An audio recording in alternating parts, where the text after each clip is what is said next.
Jesús dijo a sus discípulos: No todo el que me dice, Señor, Señor, entrará en el reino de los cielos, sino el que hace la voluntad de mi Padre Celestial.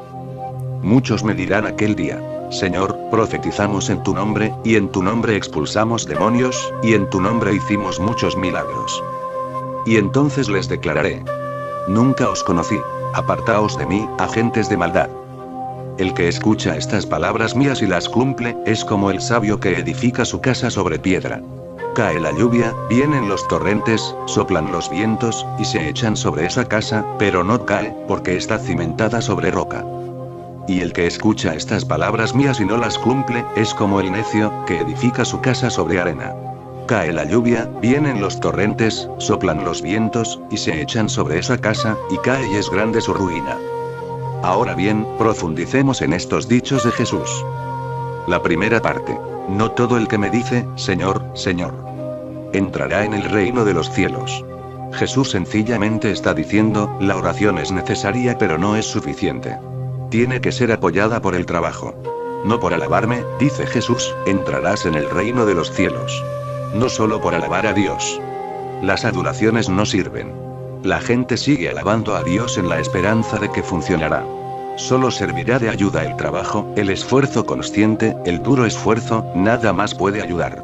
Orar está bien, orar prepara el sendero, pero después habrás de caminar por él. Jesús continúa diciendo: sino el que hace la voluntad de mi Padre Celestial. Dos cosas que deben entenderse. Esta frase es extraña porque dice: sino el que hace la voluntad de mi Padre, que está en los cielos. Cielo significa lo desconocido, cielo quiere decir aquello donde todavía no has entrado, aquello que aún no has experimentado. Puedes aceptarlo por cuestión de fe, porque confías en Jesús. Si lo amas, confiarás en Él. Pero el Dios de Jesús no está disponible para ser inspeccionado por ti. No puedes verlo. Jesús puede verlo. Es su experiencia, pero para ti es solo un asunto de confianza. Jesús dice: sino el que hace la voluntad de mi Padre, que está en los cielos. Primero, tú no conoces a Dios, ni siquiera conoces su paradero. Cielo significa lo desconocido, lo misterioso, lo inexplicable. Su paradero es desconocido. Nunca te has encontrado con Dios, y lo que se te pide es que renuncies a tu voluntad por la suya. En esta afirmación tan asombrosa existen dos cosas: tienes que renunciar a tu voluntad, y seguir la voluntad de Dios. Primero, la renuncia solo es posible si tienes voluntad.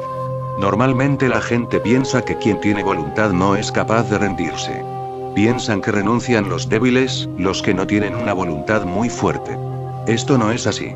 Solo la gente de mucha voluntad, con gran fuerza de voluntad, puede rendirse, porque para la voluntad la rendición es lo máximo, es lo último, no hay nada más allá. Para rendirte necesitas una gran voluntad. Tendrás que poner toda tu fuerza de voluntad en ello, solo entonces puede suceder la rendición. Por eso digo que es una afirmación asombrosa. Es muy contradictoria, pero así es la vida, paradójica. Esta es una de las paradojas fundamentales, voluntad y rendición. La rendición solo ocurre cuando existe una gran voluntad. Pero cuando sucede, la voluntad desaparece sin dejar ni rastro. La rendición es el suicidio de la voluntad. Solo con el suicidio de tu voluntad, puede la voluntad de Dios fluir hacia ti. Estos dos opuestos pueden encontrarse, tu rendición y la voluntad de Dios.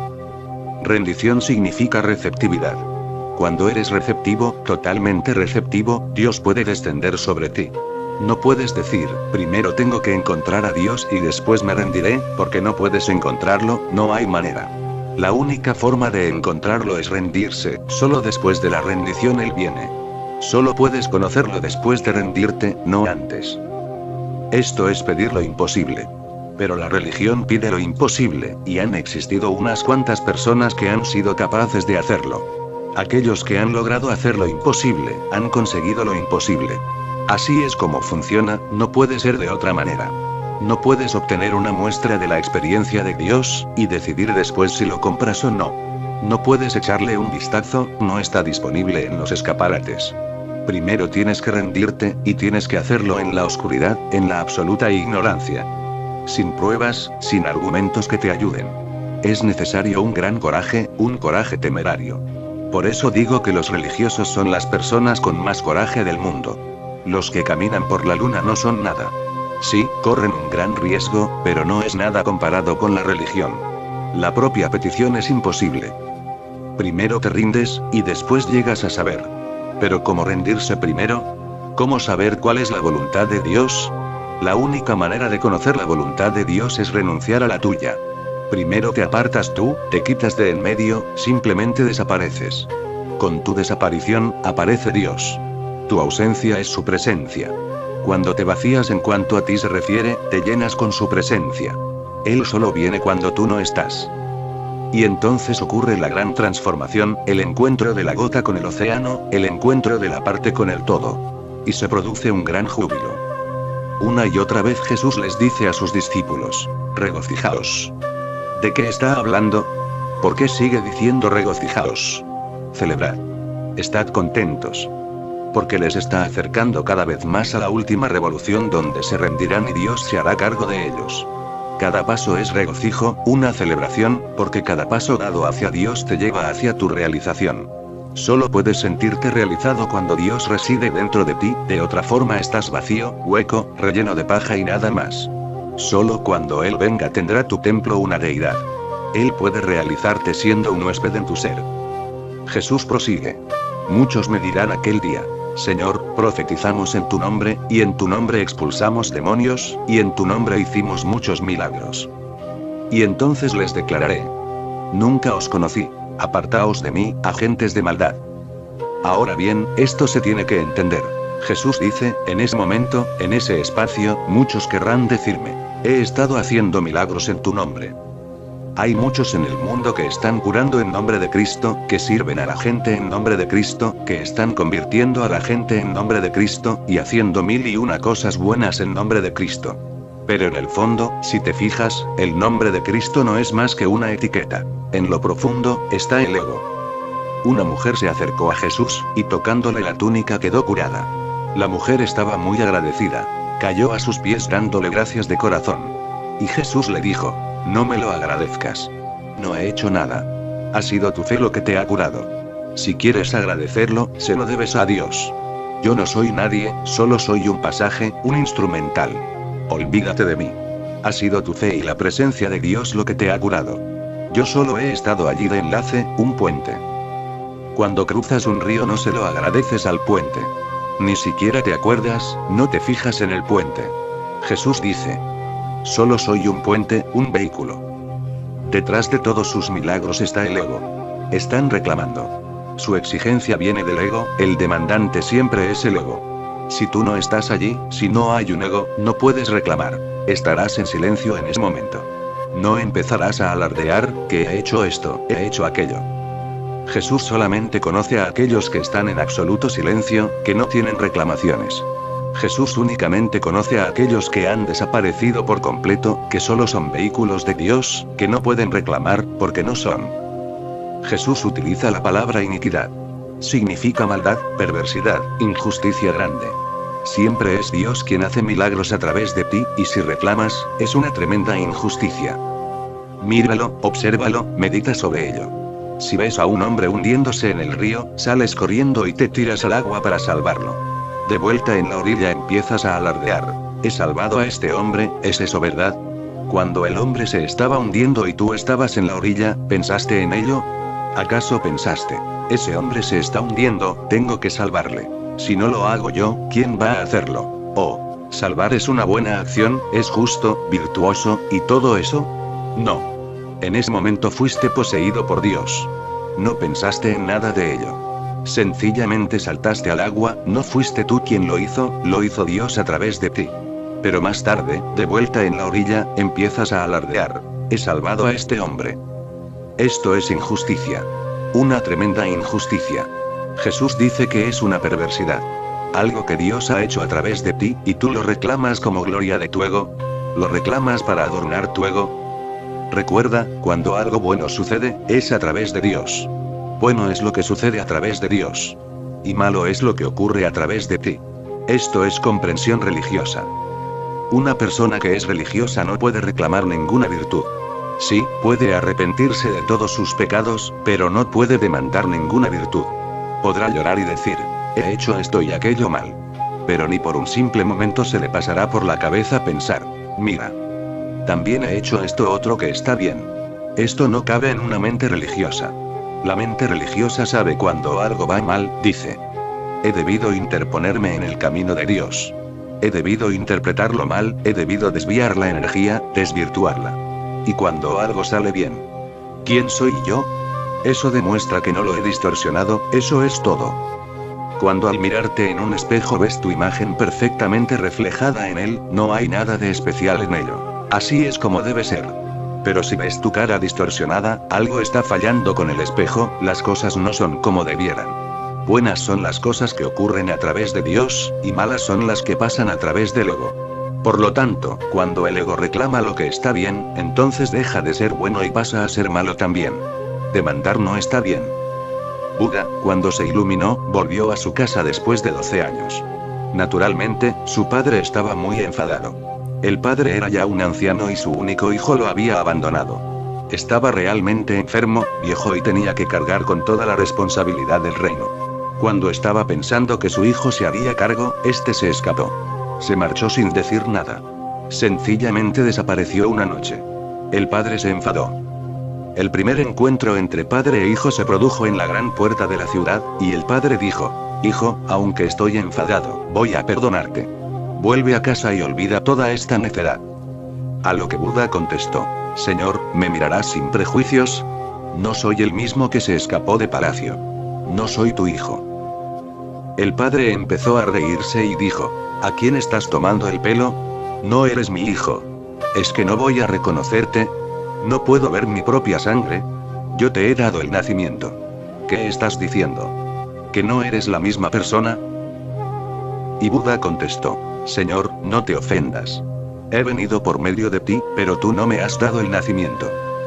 Esto es lo que Jesús está diciendo. Que cuando algo pasa a través de ti, tú no eres quien lo origina. Si algo bueno sucede a través de ti, Dios es quien lo origina. Nunca reclames la vida de tu hijo. La vida le pertenece a Dios. Tú no puedes producir vida. Solo eres un instrumento. Mientras hacías el amor con tu mujer, ¿qué era lo que hacíais exactamente? No erais más que instrumentos. De hecho, el amor también ha intervenido. No fue algo que hicierais de vuestra parte. Se produce el amor, lo hacéis y algo sucede. Aunque no sabes exactamente qué, sigue siendo un misterio. Después, la mujer se queda embarazada, nace un niño y demandas: este niño es mío. Ahora una anécdota.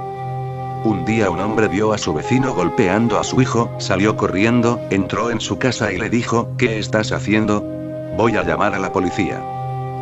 A lo que el vecino contestó: ¿De qué estás hablando? Es mi niño y puedo hacer con él lo que quiera. ¿Tú quién eres? Este niño no es tuyo, le pertenece a Dios y yo puedo reclamarle tanto como tú, le dijo el hombre. El vecino replicó: ¿Pero qué estupideces dices? Este niño es mío, ¿es que no lo sabes? Llevas un año viviendo aquí. El vecino no podía entenderlo, debido a su derecho a reclamar. Dice: este es mi hijo, y puedo hacer con él lo que quiera. Durante siglos se les ha permitido a los padres matar a sus hijos si querían hacerlo. Se les permitía porque se aceptaba el pensamiento de que tú le has dado el nacimiento. Pero ¿cómo puedes tú dar nacimiento? Solamente has sido un instrumento. No reclames. Ningún niño te pertenece. Todos los niños le pertenecen a Dios, vienen de Él. A lo sumo tú eres su cuidador. Y todo lo bueno viene de Dios. Si algo va mal, ciertamente tú has debido distorsionarlo. Si el demonio nace, es a través de ti. Este es el significado de las palabras de Jesús, cuando dice: y entonces les declararé: nunca os conocí. Apartaos de mí, agentes de maldad, reclamáis que habéis hecho milagros, que habéis hecho esto y aquello. La propia reclamación os hace irreligiosos. Y Jesús dice: tendré que decirles que no os conozco en absoluto. Jesús continúa diciendo: y el que escucha estas palabras mías y no las cumple, es como el necio, que edifica su casa sobre arena. Orar es barato. Uno puede hacerlo porque no arriesga nada. Por eso la gente se ha convertido en visitantes de la iglesia, en adoradores. Van a la mezquita, al templo. Es muy barato y fácil, la religión de los domingos. Puedes ir a la iglesia una hora, es una especie de formalidad social que puedes realizar. ¿Pero crees que has realizado tu vida, tu meditación, tu más íntima pasión por Dios? Jesús continúa: el que escucha estas palabras mías y las cumple, es como el sabio que edifica su casa sobre piedra. Solamente si trabajas duro, si intentas transformarte. 1001 veces puedes fallar, pero si sigues adelante llegará el éxito. Ciertamente llega, porque a Jesús y a Buda les llegó. Le puede llegar a todo el mundo. Es el derecho de nacimiento de todo el mundo. Puedes tenerlo, pero no a un precio barato. Tendrás que pagar por ello, y tendrás que pagar con toda tu vida. Por menos de eso, no lo alcanzarás. Esto es lo que Gurdjieff quiere decir con la palabra trabajo. Cae la lluvia, vienen los torrentes, soplan los vientos y se echan sobre esa casa y cae y es grande su ruina. Pero el que me escucha estas palabras y no las pone por obra, será semejante al necio, que edificó su casa sobre arena. Cayó la lluvia, vinieron los torrentes, soplaron los vientos y dieron sobre la casa, que se derrumbó estrepitosamente. Si edificas tu casa inconscientemente, la estarás construyendo sobre arena. El tiempo es la arena. Si construyes tu casa sobre la eternidad, sobre lo intemporal, de atención consciente, de ser testigo, entonces la estarás edificando sobre roca. Y si la edificas sobre roca, nada podrá destruirla. Es inmortal, imperecedera. Si la haces sobre arena, entonces cualquier cosa, el viento, la lluvia, va a destruirla. Y serás totalmente aplastado bajo ella, porque allí es donde vives. La gente se está construyendo castillos de arena, con dinero, con poder, con prestigio, inconscientemente, dormidos, roncando, siguen haciéndose su casa, sin saber lo que están haciendo. Serán aplastados bajo ella. Construye tu casa sobre roca. La única roca que existe es la consciencia. Jesús llamó Pedro a uno de sus discípulos. La palabra Pedro significa roca. Le llamó Pedro a ese discípulo concretamente porque era el más consciente de todos ellos. Y les dijo a sus discípulos que Pedro sería como una roca para su iglesia. Estos son cosas simbólicas. Pedro era el más consciente de todos. Le llamó Pedro porque era consciente, porque era como una roca. Y dijo, mi iglesia será edificada sobre Pedro. Él será la piedra angular, los propios cimientos. Todo el mensaje de Jesús es un mensaje de consciencia. Pero es necesario un gran trabajo, solo entonces puedes construir tu vida sobre roca. De otra manera, la estarás haciendo sobre arena. La cuestión es hacer, porque solo haciendo alcanzarás el ser. No por hablar, no por pensar. Hacer significa estar comprometido con aquello que sientas que está bien. Jesús dice, a menos que hagas lo que piensas que está bien, nada va a suceder. Jesús continúa diciendo, que edifica su casa sobre piedra. Cae la lluvia, vienen los torrentes, soplaron los vientos y se echan sobre esa casa. Pero no cae, porque está cimentada sobre roca. Muchos vientos vendrán, muchas lluvias caerán, y torrentes. Y todos ellos tratarán de destrozar tu casa, porque la vida es un reto, y todo lo que consigas será puesto a prueba con retos. Cuanto mayor sea tu grado de elevación, mayores serán los retos que tendrás que afrontar. Si no tienes nada, tampoco tendrás ningún interés. Esto ha de ser comprendido. Si no amas, no existirá ningún desafío. Si amas, tu vida tendrá un gran estímulo. Si no meditas, no habrá ningún aliciente. Si meditas, la mente te importunará, se volverá antagonista, tratará de destruir tu meditación. Esta es una ley básica de la vida, cuando intentas alcanzar algo que es más elevado, tiene que ser comprobado, tiene que pasar muchas pruebas y muchos criterios. Esas pruebas son como vientos que te golpearán fuertemente. Pero son buenas, porque solo ellas te harán fuerte y cristalizado. Y únicamente ellas te demostrarán si has edificado sobre roca o sobre arena. Recuerda, solo si haces lo que sientes, lo que piensas que está bien, habrá un cambio, una mutación, no de otra manera. Sé prudente, no seas necio. Construye sobre lo intemporal. Construye con consciencia, para que la muerte no pueda destruirlo. Hay algo que es inmortal, y a menos que lo alcances, vivirás en agonía, sufriendo y temiendo. Una vez llegues a ello, toda la agonía, la miseria, el infierno desaparecen. Entonces hay belleza, hay bendición.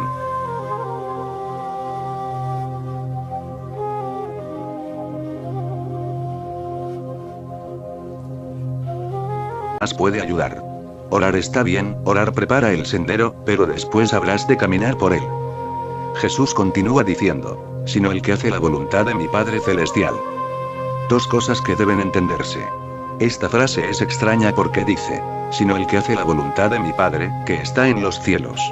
Cielo significa lo desconocido, cielo quiere decir aquello donde todavía no has entrado, aquello que aún no has experimentado. puedes aceptarlo por cuestión de fe, porque confías en Jesús. Si lo amas, confiarás en Él.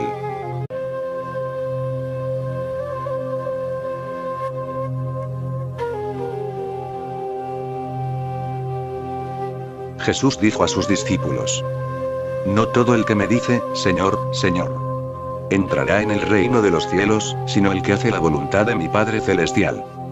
Muchos me dirán aquel día: Señor, profetizamos en tu nombre, y en tu nombre expulsamos demonios, y en tu nombre hicimos muchos milagros. Y entonces les declararé: Nunca os conocí, apartaos de Jesús. La primera parte. No todo el que me dice, Señor, Señor, entrará en el reino de los cielos. Jesús sencillamente está diciendo, la oración es necesaria pero no es suficiente. Tiene que ser apoyada por el trabajo. No por alabarme, dice Jesús, entrarás en el reino de los cielos. No solo por alabar a Dios.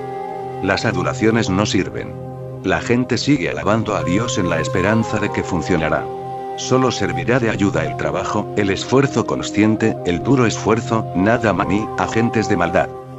El que escucha estas palabras mías y las cumple, es como el sabio que edifica su casa sobre piedra.